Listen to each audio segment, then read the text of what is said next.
Hi guys, c'est parti pour la review de l'épisode 14 de la saison 10 de The Walking Dead. Et c'est un épisode qui était découpé en plusieurs parties, effectivement on suivait plusieurs groupes. Alors, la plupart des parties, les trois quarts, j'ai adoré, sauf la partie sur Carol qui m'a profondément ennuyée, que j'ai trouvé superflue et qu'on aurait pu, je pense, faire autrement. Je vais y revenir un petit peu plus tard. Par contre, la partie Negan, Daryl, juste top quoi. C'est vraiment un duo que j'avais vraiment envie de voir ensemble depuis longtemps. Et donc ouais, de ce côté-là c'était intéressant. Le nouveau personnage qu'on a montré dans cet épisode, je l'attendais fermement. Voilà, c'est un personnage que j'aime beaucoup dans les comics, donc forcément très contente non seulement de la voir, mais en plus de la façon dont elle a été amenée. La partie bêta aussi, je m'attendais pas à cette façon de faire, même si je m'attendais à ce qu'on en parle un petit peu plus de son identité d'ici la fin de la saison, parce que bon, c'est quelque chose qui avait été introduit dans Fear the Walking Dead, donc je suis pas étonnée qu'on voit ça, mais la façon dont ça a été fait, ça a été très intéressant. Voilà, seul bémol pour moi, c'est la partie Carol, sinon globalement, c'était un bon épisode. Alors, pour la partie Negan, forcément on se demandait si Negan allait pouvoir retourner vers les communautés, comment tout le monde allait pouvoir l'accueillir, donc j'espérais qu'on puisse avoir la découverte de Negan finalement a toujours été du côté des gentils entre guillemets et a tué Alpha, donc ouais j'espérais quand même voir comment les uns et les autres allaient réagir. Il y en a qui auraient dit bon de toute façon vu tout ce qu'il a fait on va quand même pas lui pardonner du jour au lendemain quand même, et puis d'autres qui vont dire quand même c'est de se repentir et tout ça, donc ça je pense qu'on le verra plus tard du coup. Mais après j'ai pas été déçue de ce qu'on a fait avec lui dans l'épisode. On a un flashback par rapport à ce qu'il s'est dit à Carol, je trouve que c'était nécessaire. En même temps j'étais quand même étonnée qu'il l'ait fait parce que je pensais pas que ça allait être quelque chose qu'on allait trouver de façon récurrente, c'est-à-dire qu'il y en a eu plusieurs depuis la saison 9, mais c'est vrai qu'avant c'était pas forcément quelque chose qu'on voyait très souvent. Je trouve qu'il fallait qu'on comprenne comment la discussion avait été amenée, comment Carol avait réussi à le convaincre. Et il y a une phrase qui m'a intéressée, c'est notamment quand il dit oui de toute façon je ne vais pas m'agenouiller quand on parle du conseil qui va voter pour savoir s'il va mourir ou non. Et il y a vraiment ce truc de dire je vais pas les supplier ou quoi que ce soit, je vais pas m'agenouiller comme moi j'ai fait agenouiller tous les gens. Enfin il y avait un petit peu un truc comme ça. Surtout parce qu'en plus on a par la suite dans l'épisode quand il demande à Daryl de s'agenouiller devant lui, il y a toujours ce truc avec Negan à chaque fois, c'est moi je ne m'agenouille pas, ce sont les gens qui s'agenouillent devant moi ou quelque chose comme ça. Je trouvais ça intéressant. Carol qui a réussi à le convaincre et Negan qui était quand même un petit peu récalcitrant parce qu'il s'est dit que s'il se loupait ça pouvait causer d'énormes torts aux communautés, donc il y a quand même ce côté là où il se dit mais ouais je veux bien essayer de sauver ma peau, je veux bien essayer de me faire pardonner tout, mais d'un autre côté je veux pas non plus, même si je risque de mourir, je veux pas causer de tort aux communautés et que plein de gens meurent par ma faute. Donc ouais on est complètement sur la validation d'un Negan qui est gentil dans cet épisode, qui est en train de se repentir. Je pense qu'on peut vraiment le mener vers le chemin il va finir par se faire accepter par les communautés, même s'ils vont pas oublier ce qu'il a fait, notamment ce qui s'est la discussion qu'il y a avec Daryl à la fin de l'épisode montre complètement ça, c'est-à-dire que on va le tolérer entre guillemets, il va falloir qu'ils s'investissent je pense aussi dans les communautés, mais ils vont jamais oublier ce qui s'est passé et je pense qu'ils n'arrêteront pas de lui faire remarquer quand le moment sera venu. Donc face à l'ingratitude de Carol, forcément un peu saoulée, parce que le personnage au bout d'un moment on arrive à la saturation de l'énervement comme pas possible. Est-ce que je m'y attendais? Non. Pour le coup, je pensais pas qu'elle allait dire non, finalement, pas tout de suite, je vais faire mon petit tour, ma petite introspection, puis après on verra pour toi, je sais pas. Puis en plus, elle lui dit t'es libre. Bah ouais, mais enfin, t'es pas libre en fait. Soit tu te fais buter par les chuchoteurs, soit tu te fais buter par les communautés qui savent pas que t'as fait des choses pour eux. Donc bon, c'est un peu tendu. C'est justement pour ça qu'il va se retrouver en confrontation avec Daryl pendant quelques instants. Mais en fait, elle est complètement égoïste à ce moment-là, puis elle dit bon non, je vais faire mon tour, on verra plus tard. De toute façon, t'as pris ton temps. Alors, là, c'est là où je suis un petit peu dubitatif, c'est-à-dire qu'il a pris son temps, mais en même temps, il pouvait pas faire ça en un claquement de doigts parce qu'il risquait sa peau. Très clairement, comme il dit, j'ai envie de garder ma tête sur mes épaules, normal en fait. Donc techniquement, ça prenait du temps d'être accepté par les chuchoteurs, d'être inclus dans le groupe et tout ça. Et d'un autre côté, il y a le côté où effectivement il a aimé ça, c'est-à-dire que cette expérience parmi les chuchoteurs, d'avoir été accepté dans un groupe et d'avoir été considéré comme important à nouveau, ça lui a fait ressentir des choses. Il s'est senti un petit peu plus humain, même si on est dans une espèce de groupe où les gens sont un peu des bêtes et tout ça, mais il s'est senti inclus dans un groupe pour une fois, alors qu'il a passé 7 ans et demi en tôle où les gens venaient le voir une fois ou de temps en temps, ou en tout cas il entendait les gens parler de lui, tout ça. Et c'est bien, c'est qu'en plus il revient sur cette expérience, même si on a compris qu'il a eu le temps de cogiter pendant 7 ans et demi, c'est quand même que ça a été l'enfer pendant tout le temps où il a été en cellule. On se doute bien que c'était pas la colonie de vacances non plus, au moins d'admettre que l'expérience a été très très compliquée, ça aurait pu le rendre totalement cinglé arrivé, ce qui aurait peut-être été un peu plus réaliste, je pense. Mais en tout cas, ça lui a permis de cogiter, ça fait d'entendre toute la communauté et tout, il connaît un petit peu tout le monde sans forcément que les gens lui parlent ou quoi que ce soit. Donc il sentait qu'il faisait partie de cette communauté, mais c'est la communauté qui le rejetait. Et là, il est dans la communauté des chuchoteurs, où les chuchoteurs l'acceptaient entre guillemets,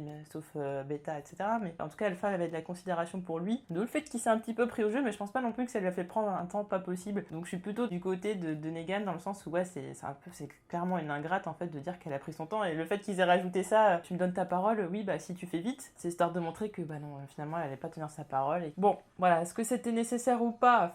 Moi je trouve que bon, la partie Carole était totalement superflue, elle aurait pas dû être comme ça. Après, je trouve que ça permet d'avoir un espèce de petit duo Negan-Daryl qui était intéressant. Donc forcément, confrontation avec Daryl. Daryl ne sait forcément pas que Negan est de son côté, donc on se dit bon, il peut le buter à n'importe quel instant, mais on sait très bien que ça va pas arriver. Enfin voilà, c'est Jeffrey Dean Morgan. Puis ça reste quand même Negan et il reste quand même pas beaucoup de personnages charismatiques, donc on sait très bien que ça va pas se passer comme ça. Et forcément, à ce qu'on s'attend, c'est qu'une fois qu'ils arrivent au pic, bah, la tête ne soit plus là et que Daryl ne le croit pas. Donc petit retournement de situation, c'est que quand ils se font braquer par les chuchoteurs, finalement les chuchoteurs valident Negan comme nouvel alpha, parce que c'est la loi dans les meutes, hein. C'est tout simplement si on tue l'alpha, on devient l'alpha soi-même. C'était plutôt logique, mais c'est pour le coup, je l'ai pas vu venir de la façon dont ça a été fait. Ce qui fait que le retournement de situation est intéressant parce que Negan retrouve à un moment donné l'ascendant en fait. Et ça, c'est quelque chose qui nous manquait peut-être un petit peu, parce qu'on sait que quand Negan a l'ascendant, ça va forcément être...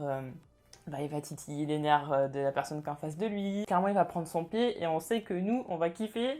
Donc, ouais, non, c'est quelque chose qui apportait beaucoup à l'épisode de retrouver un Negan comme ça, un peu flamboyant et tout, dans son élément, quoi, dans son élément complètement de leader, de celui qui donne des ordres. Et encore une fois, c'est symbolique quand quand il dit à Daryl de s'agenouiller. Et là, on se retrouve dans une position, en plus, Daryl qui lui fait une espèce de petite menace, de faire un peu le rebelle, entre guillemets, quoi. Ça rappelle des souvenirs à Negan, forcément, à l'ancienne. Et du coup, à ce moment-là, on peut se poser la question si Negan n'est pas redevenu comme avant, mais on arrive à un tel point du développement du personnage que je pense que peu de personnes ont pensé qu'il allait rebasculer du côté méchant. Ça aurait été possible d'un point de vue logique, entre guillemets, réaliste. Mais après, on reste quand même sur le personnage de Negan, et l'intérêt de le faire redevenir méchant, il n'y en a aucun en fait. Très clairement, ça n'a aucun intérêt, parce que du coup, après, aucune rédemption n'est possible si on refait basculer méchant au bout de 7 ans et demi de tôle. On peut pas le faire basculer gentil à nouveau. Et j'aime bien le fait qu'il ait dit comme ça, ouais, bah pourquoi toi t'es un chuchoteur lambda, pourquoi t'as le gun de l'alpha, l'arme badass, quoi. Il y a un truc un petit peu comme ça, c'est-à-dire que chaque leader a quand même son arme badass, hein. C'est le cas avec Rick, c'est le cas avec Alpha, c'est le cas avec Negan. C'est pas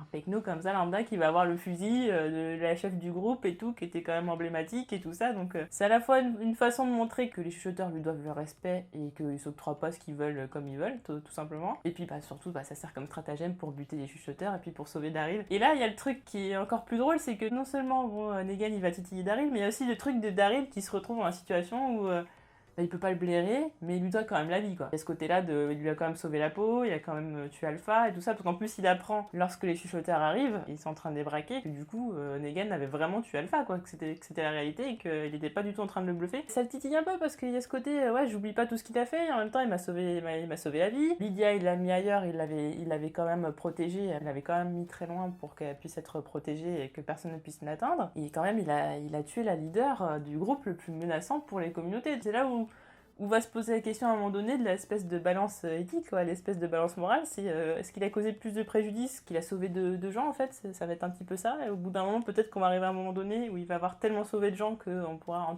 pas effacer ce qu'il a fait, mais pourra peut-être aller sur le chemin du pardon, je sais pas. En tout cas, la discussion entre Daryl et Negan était intéressante, et Daryl qui fait ouais, c'est pas parce que t'as fait ça que ça y est, on va devenir potes et tout ça, et puis Negan qui dit ouais, mais ma personnalité, et Daryl il pourrait très bien dire va te faire voir ou quelque chose comme ça, et non, j'ai l'impression qu'il a limite un espèce de petit rictus ou je sais pas. Bon, Daryl va le tolérer, mais ça va pas être son meilleur ami, il y aura pas de bromance comme il y avait avec Rick. Bon, ça dans le temps s'y attend forcément. Non, en tout cas, c'est un passage très intéressant pour l'évolution du personnage de Negan, et donc espérons prochain épisode, on verra ce qui se produit par rapport à Negan qui revient, mais qui va pas revenir en cellule, hein. Je le vois pas du tout revenir en cellule. Est-ce qu'on va l'accepter dans la communauté? Est-ce qu'il va devoir partir? Du côté de Carole, La partie la moins intéressante. Alors la partie la moins intéressante, pourquoi? Parce que, encore une fois, le personnage est énervant. Et aussi parce qu'on a eu l'épisode spécial Michonne avant. Donc voir Carole qui a des hallucinations et qui est un peu en proie à sa conscience et tout, qui clairement est dans une espèce de position où elle commence à culpabiliser de tout ce qu'elle a fait. Enfin, elle avait déjà elle commençait déjà un petit peu, mais là elle prend vraiment conscience de tout ce qu'elle a fait et qu'elle est peut-être, entre guillemets, un poids pour les autres. Mais bon, le truc de l'hallucination, de faire référence à Alpha, à Lizzie, Ed, à Henry, à Sophia, enfin tous les personnages comme ça des personnages qui sont morts, ou même Connie à qui elle a causé du tort par exemple, on sait pas pour l'instant si elle est vivante ou non, bon je suppose que du coup elle va survivre. Sous la forme d'Alpha c'était intéressant parce que pour le coup finalement j'ai l'impression qu'Alpha va me manquer, j'ai vraiment du mal à m'attacher au personnage et maintenant elle commence un petit peu à me manquer bizarrement. Et j'apprécie que ce soit la forme d'Alpha qui a été utilisée parce qu'on est sur une espèce de chemin, on a l'impression qu'elle est un peu suicidaire, Carole, et du coup Alpha c'est le personnage le plus... c'est vraiment celle qui va représenter le plus sa mauvaise conscience, celle qui va la torturer et tout ça. C'est vraiment, je pense, c'est intéressant de prendre ce personnage-là. Maintenant, l'intérêt de la séquence... Surtout quand l'épisode s'appelle Look at the Flowers. Donc Look at the Flowers, c'est la référence par rapport à l'épisode dans lequel Carole est obligée de tuer Lizzie parce que bon, elle avait tué sa sœur en pensant que de toute façon c'était pas grave, elle allait revenir à la vie et tout ça. Donc bon, comme elle était totalement cinglée, elle avait pas le choix que de la buter. Donc en soi, les références étaient intéressantes. Ça s'arrête là quoi. J'ai bien aimé par contre le passage où elle parle de Ed et quand elle utilise les mêmes mots violents qu'utilisait Ed envers Carole, elle est complètement déboussolée et c'est là qu'elle tombe et que le toit elle tombe sur elle. Mais en soi, le truc de culpabilité et tout, je veux bien, mais franchement, le truc des visions, de reparler d'anciens personnages, on a eu l'épisode de Michonne, et l'épisode de Michonne, il y avait quand même au début, avant qu'il y ait la réalité alternative, il y avait quand même le passage de Siddiq et tout ça, Siddiq qui dit oui mais t'as pas réussi à me sauver et tout ça, comme Rick, comme Carl, qui se passe avec Carol dans cet épisode, c'est un petit peu le passage de Michonne avec Siddiq à ce moment-là. Là la différence c'est que Carol a causé du tort en voulant faire sa vengeance et tout ça, il y a beaucoup de gens qui sont morts autour d'elle, donc elle commence à se demander si c'est pas de sa faute et si elle va pas causer la mort d'autres personnes, parce que c'est ça en fait le truc, c'est est-ce qu'elle ferait pas mieux de mourir, parce qu'elle peut causer la mort d'autres personnes et dont Daryl. La seule chose que j'ai vraiment envie de retenir de ce passage-là, c'est le fait qu'il y a un espèce de petit clin d'œil aux téléspectateurs dans le sens où c'est ouais, on sait que vous en avez marre d'espèces de yo-yo là, toujours en dents de scie, de un coup je vais bien, un coup je vais tuer tout le monde, un coup finalement je me casse et tout ça. Et même Alpha lui dit ouais, bah enfin, t'as déjà essayé de partir toute seule et tout ça, t'as déjà essayé de faire ci, t'as déjà essayé de faire ça. Donc en l'occurrence, on nous fait comprendre que le personnage a déjà tout essayé et par conséquent. Qu'est-ce qui va devenir du personnage? Qu'est-ce qu'on n'a pas encore fait du personnage? Et qu'est-ce qui va pas faire que le personnage va être redondant? Pour moi, c'était complètement la signification de ce passage-là, c'est qu'est-ce qu'on va faire qu'on n'a pas déjà fait? Bah, du coup, on se pose la question, est-ce qu'on va pas être sur Carole qui va se suicider? Parce qu'on arrive à la fin du personnage et on sait pas trop ce qu'on va en faire. Et là, en fait, non, l'intérêt c'était de montrer que non, elle pouvait changer et tout, qu'il était pas trop tard, que finalement elle voulait se battre pour rester en vie et qu'elle va changer, elle va faire des efforts. Et voilà, enfin, la façon dont ça a été fait, franchement, je pense qu'on aurait pu clore ça d'une autre façon. Je suis sûre que en une discussion avec Daryl dans le prochain épisode, ça aurait pu être réglé. Donc pour moi, c'était complètement comblage d'épisode parce que l'introspection, elle n'avait pas besoin de durer tout l'épisode. Franchement, je trouve pas intérêt. Ça a plombé les rythmes de l'épisode qui était pourtant très intéressant. J'aurais bien aimé qu'on... Je sais pas, peut-être qu'on s'attarde un petit peu plus sur les personnages qui sont perdus, parce qu'on se rend compte quand même qu'il y a des personnages qui sont encore dans la nature. Là, j'ai senti que clairement, avec ce passage avec Carole, on avait juste gagné du temps, et pour le coup, ça m'a ennuyé, et je trouve ça dommage maintenant. Au moins, on clôt un chapitre du personnage qui était très énervant, on nous l'a rendu excessivement irritant au possible pour qu'il puisse avancer, mais franchement, je sais pas si je suis encore prête à lui laisser une chance, même si j'aimais beaucoup le personnage. Il y a un moment donné, je pense que je suis un peu fatiguée du personnage, donc ils ont intérêt à faire des choses bien avec. En tout cas, Daryl était prêt à l'attendre dehors malgré tout ce qu'elle a fait, malgré le fait qu'elle ne lui ait pas confié son plan. Elle va donc rentrer à Alexandria, donc je pense que tout va revenir dans l'ordre, on va certainement avoir une discussion, et puis la chose va être close. Du côté de Bethel, alors je m'attendais vraiment à une colère beaucoup plus brute en fait, hein, vraiment le hurlement de douleur, de peine, je sais pas, j'imaginais vraiment qu'il allait un peu plus extérioriser en fait sa colère, mais la façon dont ils l'ont fait, c'était quand même très intelligent parce qu'on est plutôt sur un personnage assez froid et tout ça, ça, même quand il s'énerve, il est en mode menace, mais c'est un peu comme un chien qui grogne, quoi. Il aboie pas, mais il grogne, il montre que voilà, qu'il faut pas l'énerver. Et là, quand il y a le chuchoteur qui dit ouais, bah maintenant t'es une nouvelle alpha, quand Beta s'énerve, c'est pour dire ouais, non, mais en fait, c'est un affront ce que t'as dit devant Alpha. En fait, il y a jamais personne qui pourra remplacer Alpha et ce sera pas moi. On sait quand même que c'est Beta qui prendra la suite des chuchoteurs, mais c'est quand même le truc de dire bon, bah, il y en a pas deux comme elle, et ce que t'as dit, c'est un affront, et clairement, tu vas le payer. Alors, ce petit moment où il l'avance comme ça, où il se fait bouffer la joue et tout, bon, bah, j'ai trouvé ça sympa. Franchement, ça colle totalement au personnage de Beta, qui est totalement cruel, qui fait de la chair à pâté des gens qui le suivent. D'ailleurs, on sait même pas pourquoi les gens restent encore avec lui, quoi. On comprend pas trop. En tout cas, il y en a un qui se barre, il a compris le truc. Intéressant de savoir d'ailleurs si le personnage qui s'en va peut-être rejoindre les communautés, parce qu'on savait qu'il y avait des dissidents, ça j'en ai parlé plusieurs fois. Ça, c'est quelque chose qu'on avait laissé de côté, parce qu'il y en avait qui clairement étaient en train de se poser des questions si finalement c'était pas mieux d'aller vers les communautés et tout. Et ça serait intéressant justement que maintenant qu'Alpha n'est plus là, certains s'en aillent, et de voir comment les communautés pourraient réussir à les assimiler dans le groupe, sachant ce qui s'est passé avec Dante, mais sachant aussi que Gamma a quand même œuvré pour eux, s'est sacrifié quand même pour eux, donc ouais, ça peut être intéressant de voir ça, mais je suppose que ça sera pas traité dans la saison parce qu'il reste plus beaucoup d'épisodes. Colère froide de Beta qui va s'en aller et donc va rentrer dans un hôtel, donc encore une fois un décor d'intérieur que je trouve sympa, ça me fait même penser à d'anciennes saisons, et là j'avoue que c'est un peu confus par rapport à tout ça parce qu'il y a un papier comme ça où il y a marqué ses deux yeux voient une vérité. Alors moi je pensais qu'il y avait vraiment une signification dans le genre vraiment par rapport à lui, en fait, un truc personnel, je sais pas, il est dans cet endroit-là pour une raison ou une autre. En fait, c'est une façon de faire comprendre, de montrer à Beta, en fait, la voie. Et du coup, on est sur la partie de l'épisode dans laquelle on va nous confirmer que Beta était bien chanteur de country, donc oui, je m'attendais à l'affiche. Pour ceux qui ne savaient pas, on voyait déjà la pochette du vinyle dans Fear the Walking Dead, dans la dernière saison de Fear the Walking Dead. Donc, en zoomant et tout, on avait tous reconnu Ryan Hurst. On connaissait l'identité de Beta, ce qui fait que quand le chuchoteur dans un épisode dit comme ça, j'ai reconnu ta voix et tout ça, bon, ça a complètement confirmé pour tous ceux qui avaient vu Fear the Walking Dead et qui avaient vu ce Sister Egg, ça avait confirmé pour nous l'identité de Beta, donc je m'attendais forcément à ce qu'il y ait une affiche et tout ça. Maintenant, c'est intéressant le fait qu'il enlève l'affiche, qu'il casse la guitare, parce que c'était un peu comme s'il était en train de rompre avec son passé d'humain, parce que pour lui, bon, chuchoteur, c'est un peu des bêtes et tout ça, voilà, c'est retour à l'état primitif, et là, ça montrait une espèce de cassure avec son ancienne vie, mais il y a un moment donné, quand même, où il enlève la moitié de son masque, et là, je me dis, mais finalement, peut-être qu'il a envie de retourner vers une part d'humanité quand il est en train d'écouter sa musique. Et du coup, c'était intéressant de voir qu'il utilisait sa musique pour faire venir les rôdeurs. Ça faisait vraiment comme si tous les gens ils commençaient à s'agglutiner autour de la scène et tout ça, comme s'il était en plein concert. Donc c'était vraiment chouette. Alors d'ailleurs, pour la petite info, c'est bien Ryan Hurst qui chante.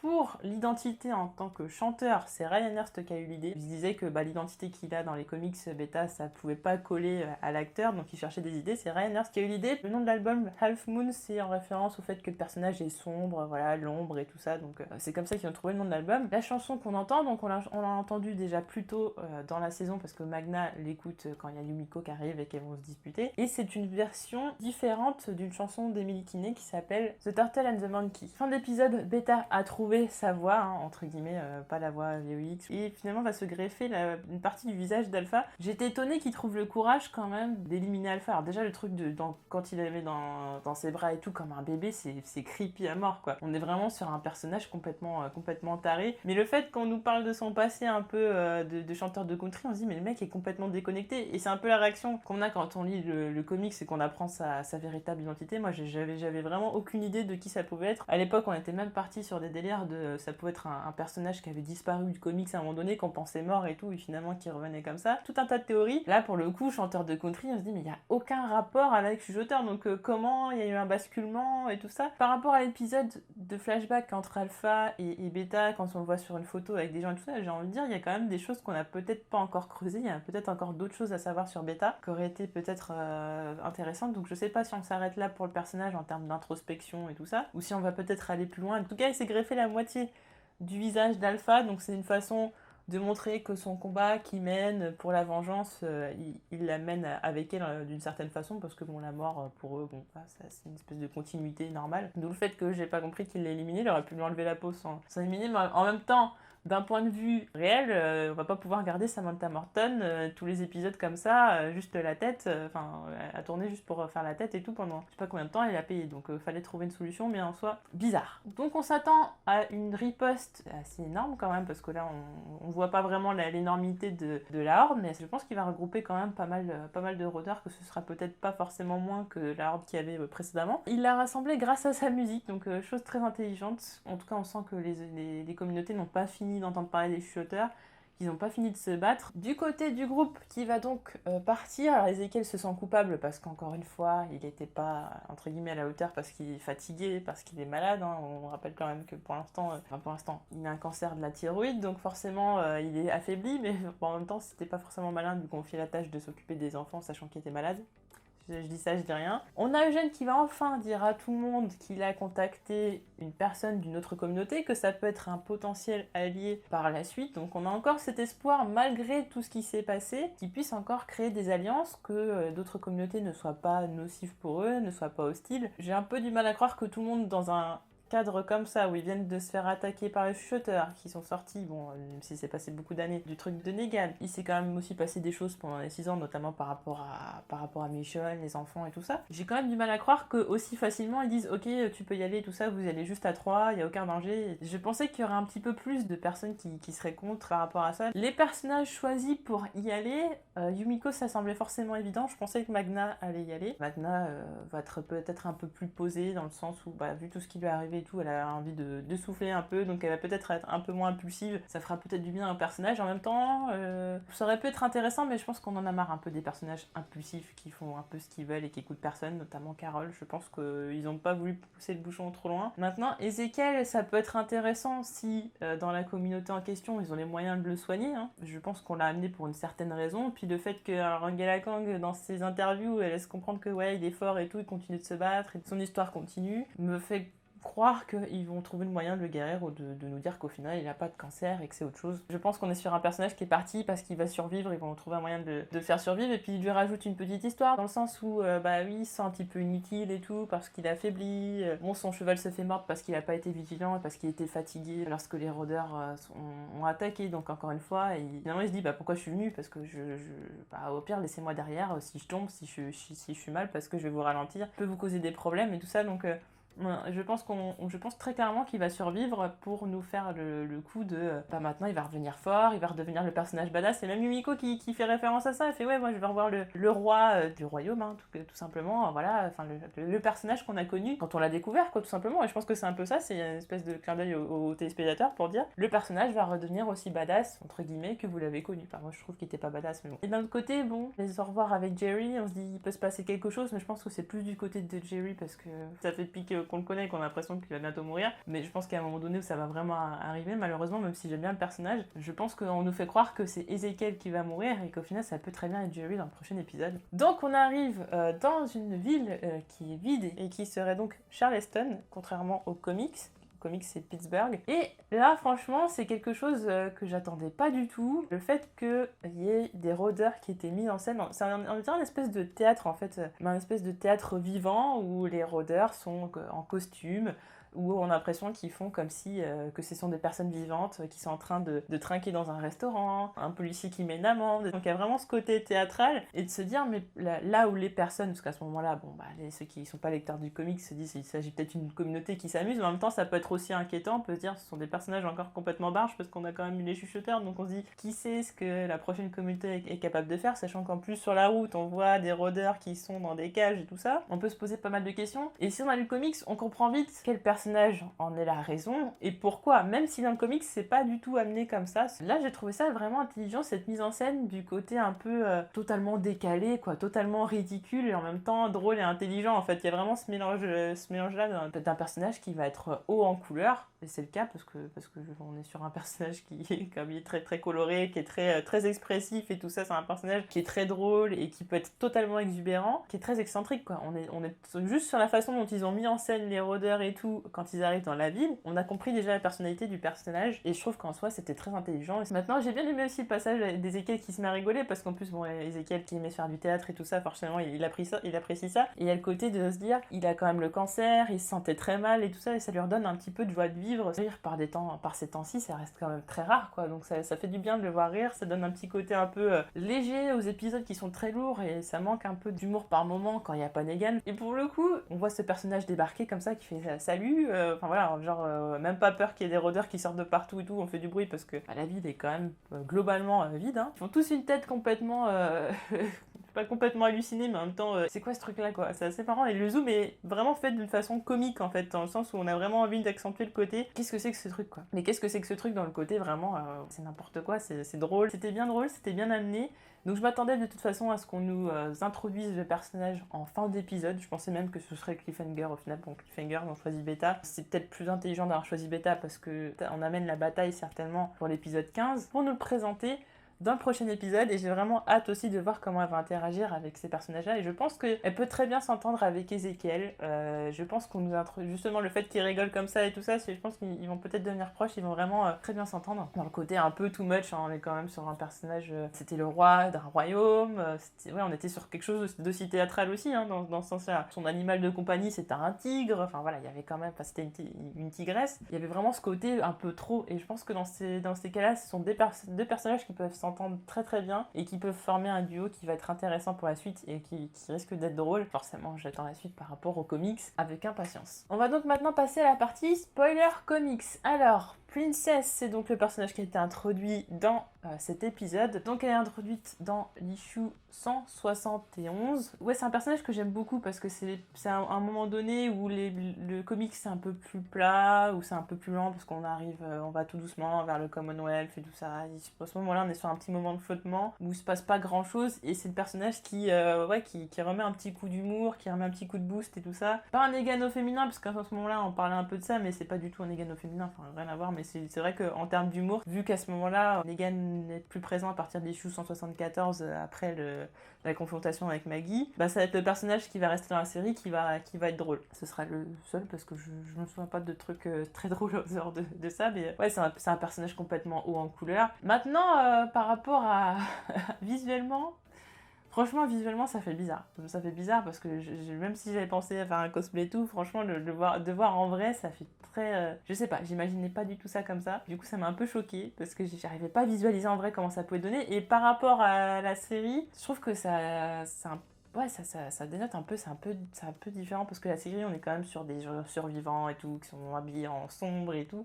Et là, on est sur elle qui pète les couleurs et tout, qui fait très cosplay Japan Expo. Et je me demande comment on va réussir à intégrer ça dans la série, comment ça va pas faire un peu série cheap. En fait, c'est ça qui me pose un peu problème. Je pense qu'on va peut-être la faire changer de vêtements après. Peut-être que là, c'était vraiment pour le visuel. Donc, on se retrouve totalement avec le visuel de la couverture de l'issue 171, c'est-à-dire qu'elle est, bon, avec sa tenue et tout ça, puis avec son gros fusil comme ça. On est visuellement sur exactement la même chose, donc je pense qu'après elle va avoir sa lance, donc hâte de voir aussi comment ça va donner. Et visuellement ils ont respecté le truc, comme je disais tout à l'heure, ils ont bien introduit par rapport aux comics la personnalité du personnage tout simplement. Et Kumiko, je pense que ça va être l'espèce de confrontation comme il y a avec Michonne, hein. Michonne fait un peu la maman, celle qui est toujours en train de la recadrer à chaque fois qu'elle en fait trop, qu'elle parle trop, etc. Peut-être qu'on va nous introduire peut-être le Commonwealth vraiment épisode 16. Par rapport au nom de l'épisode, on est sur l'épisode La Tour. La Tour, ça rappelle beaucoup de choses à certaines personnes qui ont lu le comics forcément, et puis ça fait penser à la mort de Gabriel dans le comics. Il tombe de l'échelle, il se coince la jambe dans l'échelle, et il se fait ouvrir le ventre par Beta et dévoré par les rôdeurs. Donc